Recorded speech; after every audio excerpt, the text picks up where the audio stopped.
Oke guys, saya Raymond, owner dari Race Big Bike, ingin mengatakan bahwa jadilah orang yang punya attitude, bukan karena pintar, bukan karena bijaksana atau apapun, tapi attitude kalian yang akan dinilai. Oke? Jangan lupa subscribe, komen, like, dan juga klik lonceng kalian untuk di Bintang Tamu Channel. Oke? Saya Raymond, say bye.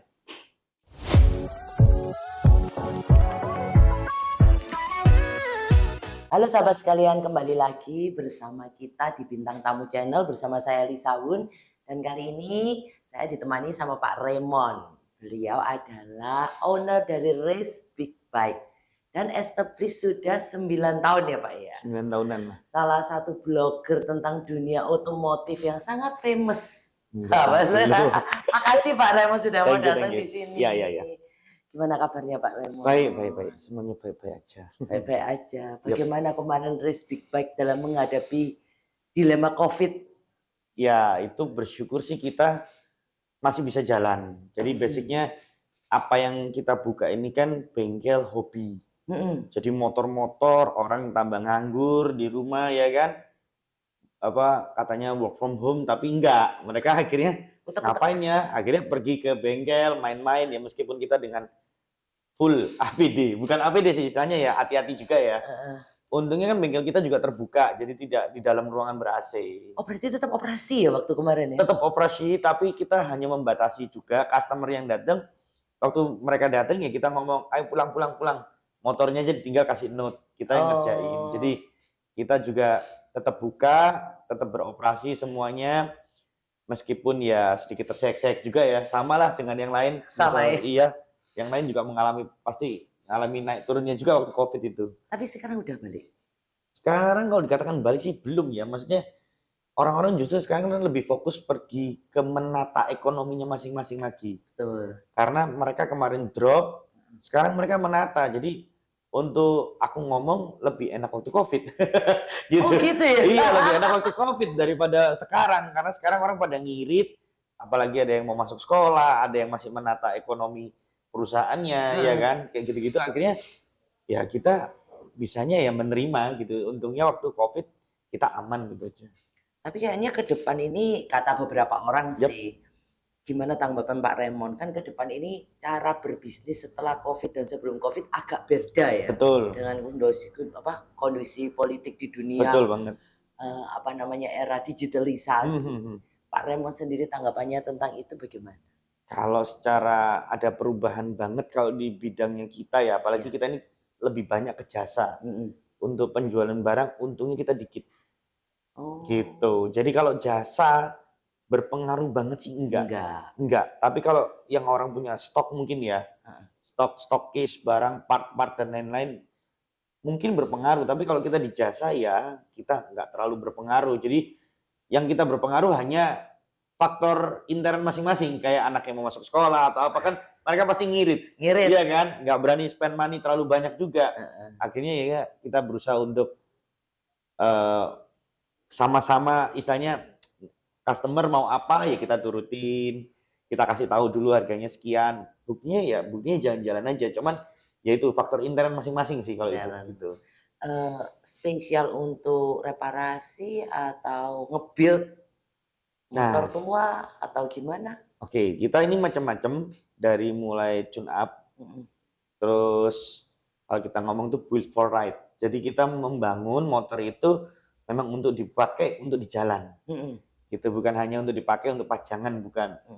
Terus kita juga berusaha untuk merestorasi motor-motor yang sudah mogok lama atau mereka punya simpenan tapi dilihat itu barangnya hancur ya kan, dibawa ke tempat kita restorasi ulang meskipun itu dengan beberapa part yang harus kita hunting cari pelan-pelan ya, seperti kayak gitu-gitu. Yang paling banyak sih custom ya, custom motor, pasang aksesoris kayak gitu-gitu sih, restorasi. Mobil kita juga secaranya saya ini basicnya mobil. Oh gitu. Bentar. Sebentar, ini menarik. Dikulik lagi dari awal, kuliahnya jurusan apa tuh?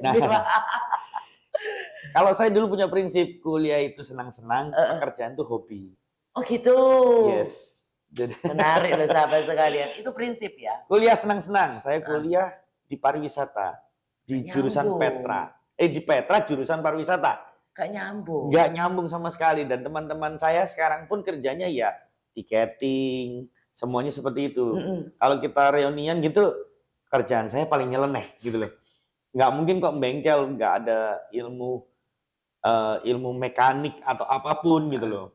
Tapi memang basicnya memang dari dulu, dari kecil senangannya otomotif. Berarti dari SMA juga suka otomotif? Suka, jadi ikut balapan road race, balapan drag race. Itu isinya seperti itu toh. Makanya saya ngomong, kuliah saya seneng-seneng. Gitu. Bekerja sesuai hobi. Pekerjaan sesuai hobi. Jadi Keren, ya keren. happy-happy terus gitu. Makanya muda terus ya. Ya, makasih. Usia 42 seakan 25, 27 lah ya. Terus gimana Pak perjalanannya dulu itu susah dukanya? Kalau ngomong senangnya biasa. Saya Kita cerita ini aja ya. suka membahas dukanya. Oke, saya cerita mulai awal. Siapakah Raymond itu? Dulu dia hanya seorang guru les mata pelajaran. Wow. Jadi saya tidak mendalami mekanik atau apapun. Cuman hobi saya, memang saya suka sekali otomotif. Berhubungan dengan roda 2 atau roda 4.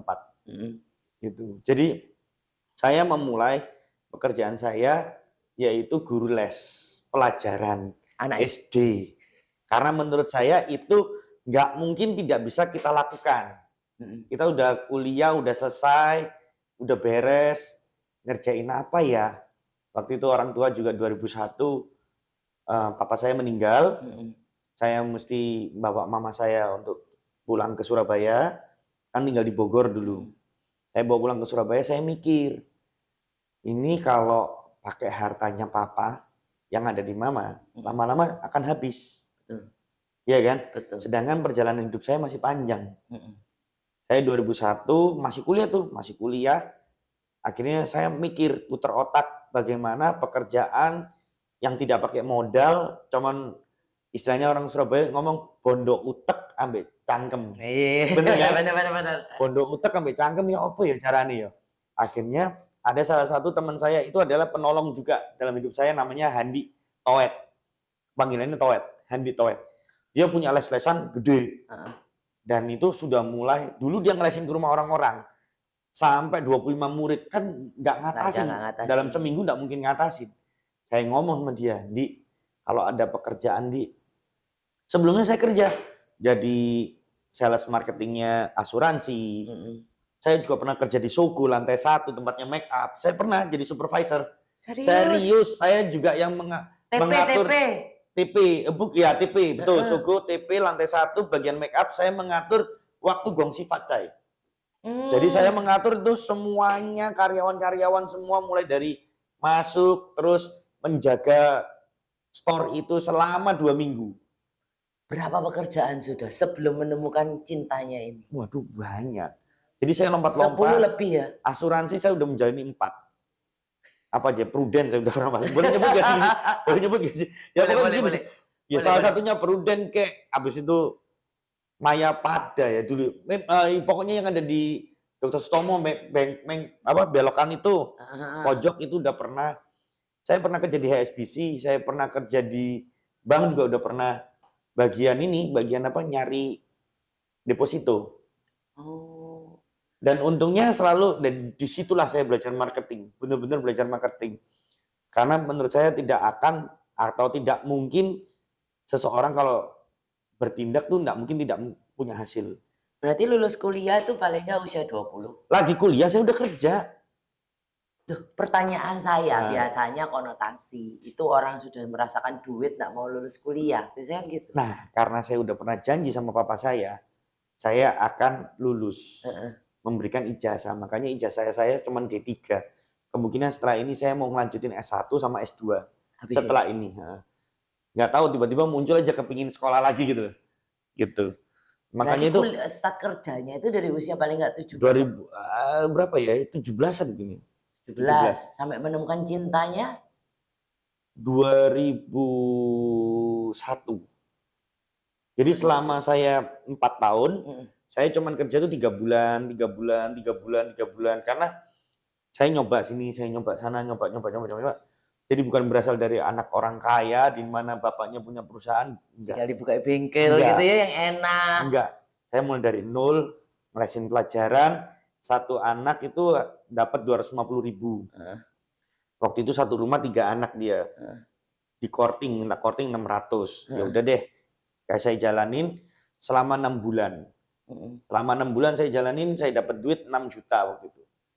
Loh, emang nggak makan? Kan saya udah dikasih sama ibu saya. Sama mama saya kan udah dikasih.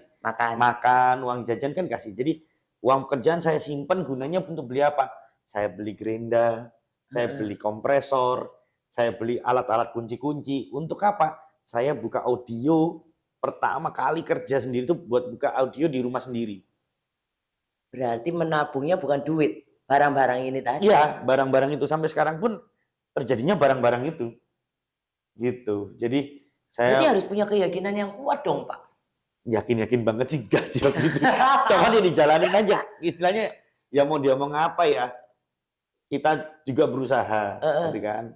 Istilahnya nothing tulus lah, dicoba dulu. Berarti gak sempat pacaran ya Pak umur segitu ya? Saya sih sempat berikrar. Saya nggak mau pacaran dulu sebelum saya punya mobil lagi. Yang beli sendiri. Gitu. Akhirnya kecapaian. Pokoknya udah tuh kejadian 2001 udah, barulah 2000 berapa ya? Itu saya baru pacaran. Dengar-dengarnya beliau ini juga MC loh. Enggak. Jadi dulu kan berarti semua bidang dicoba pokoknya. 2001 itu heboh-hebohnya IO. Bener nggak sih? Iya. Iya kan? Bener. 2001 itu heboh-hebohnya IO, di mana orang kawinan semua pakai IO. Iya kan? Pakai event organizer, pakai apa. Nah, saya ikutlah sama teman saya. MC. Pertama, anak-anak ini ikut satu IO lah yang besar lah, itu udah pada tahu lah.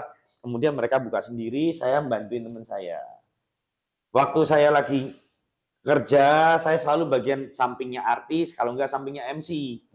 Jadi saya pelajarin semua. Saya senang orangnya learning by doing, itu saya suka. Saya pelajari semua cue card-nya dia. Oh, orang kalau nyebut begini, oh orang kalau halo-halo seperti ini. Nah, ada satu saat nih di mana event organizer itu dipanggil, tidak ada budget untuk MC. Terus saya dikasihkan cue card itu, Mon, tolong sambutan ya Mon, ngomong ya. Aku bingung dong.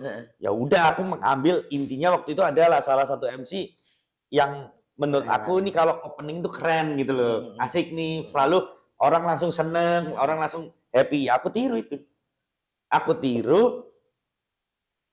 klien seneng, nggak ada budget buat MC tambah dikasih. Itu kemarin nyawa MC ya, ini ya tak kasih sekedarnya angpau. Ya udah aku terima. Loh kok enak ya gitu. Aku ngomong sama yang temanku, kalau ada MC 17-an lah, aku aja yang sikat. Berani teman, berani sampai apa ya? Kalau orang 17-an tuh, kalau yang terakhir apa? Disco time. Ya, dan zaman dulu kan kita ngomongin disco time. Itu bisa semua apa lagu. Jadi bawa terus sampai masuknya harus gimana itu aku semua yang ngatur akhirnya. Akhirnya IO itu sama temanku ini ya juga diatur bareng-bareng gitu loh. Akhirnya aku jadi MC terus MC mulai dari bayaran 150, aku masih ingat sampai bayaran tuh 2,5 waktu itu. 2,5, aku rasa udah capek dah. Aku tak ngerjain ini, tak fokus di bengkelku lagi. Ya wes, kembali lagi ke bengkel. Ya sudah aku kerjain tuh bengkel audio sampai kalau nggak salah 2 tahun di rumah. Terus ditawarin tempat, ada tempat kosong, nggak usah nyewa, kamu pakein. Oh ya sudah, waktu itu gabung sama satu tempat detailing. Aku masuk di sana, aku ngerjain. Nah, kembali lagi learning by doing. Aku ngeliatin orang kalau mau les nih gimana, detailing mobil tuh gimana. Aku pelajarin, oh seperti ini. Ya kita tanya, loh Pak, ini harus gimana, dijelasin semua. Sampai rumah malam aku nyoba sendiri, beli alat lagi. Beli alat aku coba di rumah, oh iya jadi kilap ya. Gitu. Akhirnya setelah setahun di tempat itu, karena ada sedikit ketidakcocokan, akhirnya aku keluar, aku dapat tempat sendiri. Yang sekarang ini di Air Muhammad ini? No, masih perjalanan masih panjang. Oh, masih panjang loh. Gitu. Oh, ini kalau diceritain nggak habis-habis. Pokoknya singkat cerita akhirnya aku sekolah untuk detailing dan semuanya, tak belain. Udah tuh akhirnya jadilah aku buka tempat detailing. Audio aku tutup, aku buka tempat detailing. dari detailing itu berjalan menurut waktu, akhirnya 2009 Mm-mm. aku tuh mulai tuh menyentuh, ya sedikitnya ada uang lah, kita kan ada uang, sudah ada uang, aku masih mikir, aku punya cita-cita dari kecil, aku sukanya Harley. Dari kecil ya. Dari kecil, dari SD setiap ada rombongan Harley itu aku lihat di kaca mobil. Waktu Kok SMA, keren ya gitu. waktu SMA tuh aku pernah ngomong sama papaku waktu Heeh, masih hidup. Pi, aku pengen Harley, beliau Harley Popi. heeh, Maksud dia tak suruh beli, aku pengen bisa ngerasakan gitu loh. heeh, Papaku nggak suka. Papaku lebih suka Mercy. heeh. Jadi mainnya tuh Mercy semua. Papa tuh sukanya mobil deh pokoknya. Oh juga suka Suka otomotif mau lah. otomotif, mobil dan lain-lain. Nah, aku sukanya motor Harley dari 2009. Belum punya, kan kita berpikiran, Harley itu mahal banget, barang ekspensif ya Betul. kan. Akhirnya enggak deh, aku beli motor-motor awal mula tuh ya aku beli 250-an gitu. Heeh, heeh, Aku modif, pasang-pasang sendiri pakai limbah moge, semuanya udah beres. heeh. Aku jual kok untung. Nggak sengaja. Nggak sengaja. Contoh, waktu Heeh, itu aku beli tuh 38,5. Aku heeh. jual 72. Ditempel Beserta ini dengan tempel. aksesorisnya. Heeh. Tak jual semua loh, kok laku. Dapat nih duit 72 juta. Mau tak buat seneng-seneng atau gimana ya? Enggak deh, aku lipetin. Heeh, Aku ngambil moge. Yang kalau nggak salah waktu itu ngambil langsung 1000 cc. heeh, Tapi sport. heeh, Tahunnya lama. heeh. Gak apa-apa deh. Yang penting jadi sport moge. Aku beli. Setelah beli, aku pakai 3 minggu. Ada orang tanya, lu Mon, punya pun tak? Iya. Wapi Mon? Iya. Aku ngomong lagi, iseng lagi. Tak jual bro. Mhm. Serius. Tak tanya papaku ya. Dibeli lagi. Tempel Untung lagi. lagi. Iya. Aku beli 68, laku 81. Lumayan loh cuannya. Udah, aku jalanin lagi. 81, keuntungan yang tadi ada 70 itu, tak tumpukin lagi. Aku beli sport, karena waktu itu sport, ya maaf nih ya, kan Inpe waktu itu tuh. Hmm. Aku beli sport surat akhirnya. Beli sport surat, Hmm. 98. Setelah beli sport surat, laku lagi, 115. Cuan terus pokoknya. Iya, jadi aku nggak tahu ya, istilahnya ya, rezekinya di situ. Aku udah mikir, loh kok enak ya. Padahal sebelumnya tuh aku udah main jual beli mobil. Heeh. Dari 2004, 2005 tuh aku udah main jual beli mobil. Bolak-balik main jual beli mobil dari 2001 sudah 2003 aku main jual beli mobil. Tapi lebih jodoh di Harley. Iya, Oke lah. moge. Akhirnya saat menjual surat itu, akhirnya aku memberanikan beli Harley. Aku tanya, ada nggak sih Harley yang harga sekianan? Hmm. Oh ada. Ditawarin lah waktu itu pakai Sportster, tahun lama banget. Hmm. Akhirnya ya wis lah, ngeret-ngeret duit tak Beli belikan. Sportster. Dari Sportster itu kan dulu bengkelku tuh ada di Tenggilis. Nah, salah satu sampingnya bengkelku itu juga salah satu bengkel Harley, Hmm. moge-moge gitu. Disitulah aku sering servis sampai akhirnya 2013 aku keluar dari tempat itu. 2011 aku keluar dari tempat itu. Hmm. Aku akhirnya nyervisnya di tempat lain.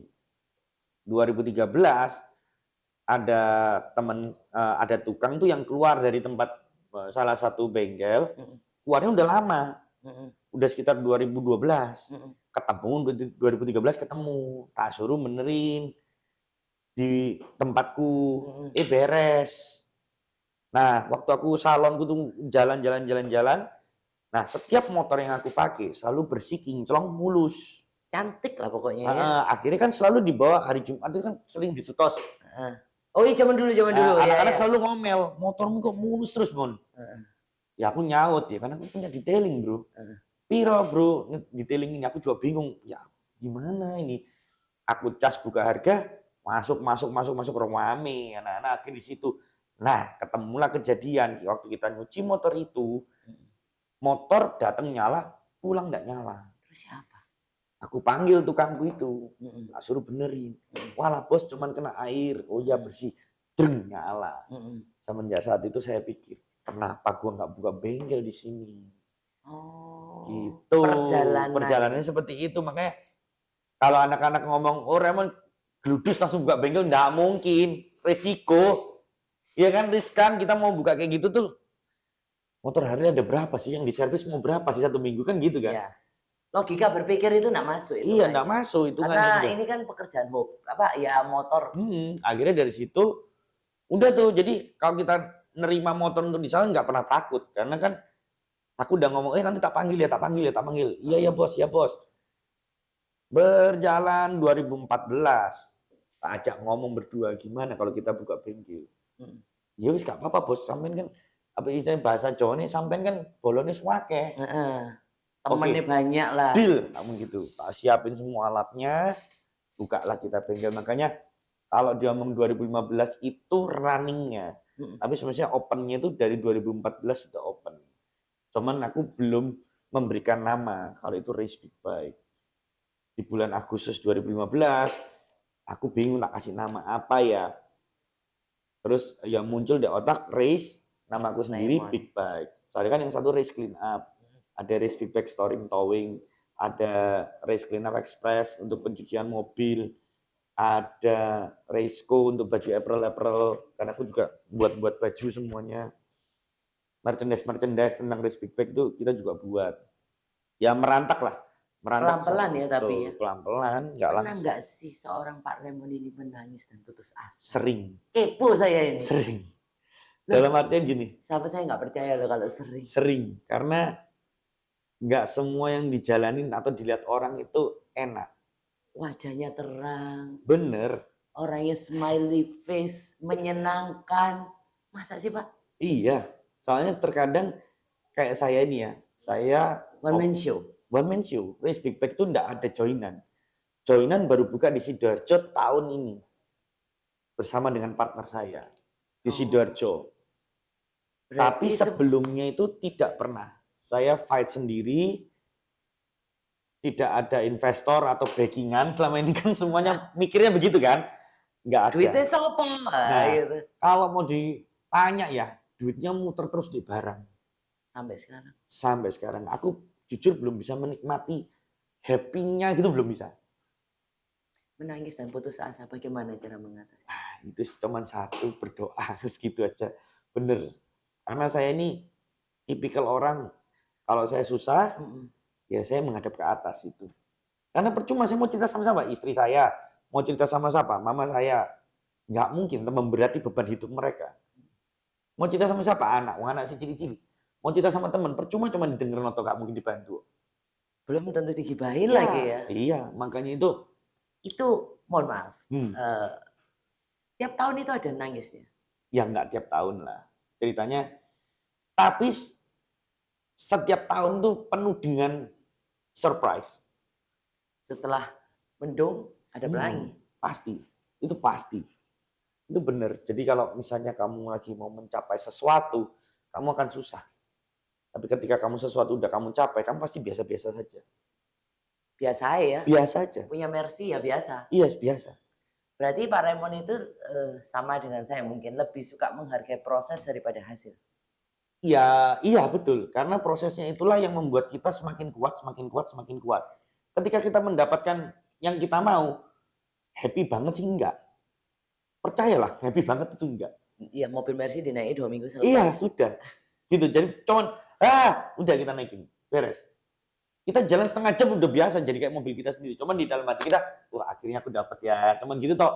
Padahal mengejarnya. Mengejarnya kan sampai nangis-nangis. Sampai kita, istilahnya apa ya, minta bener-bener sampai ngelus dodol lah, apa sembarang kalir. Terkadang menghadapi masalah juga enggak selesai-selesai.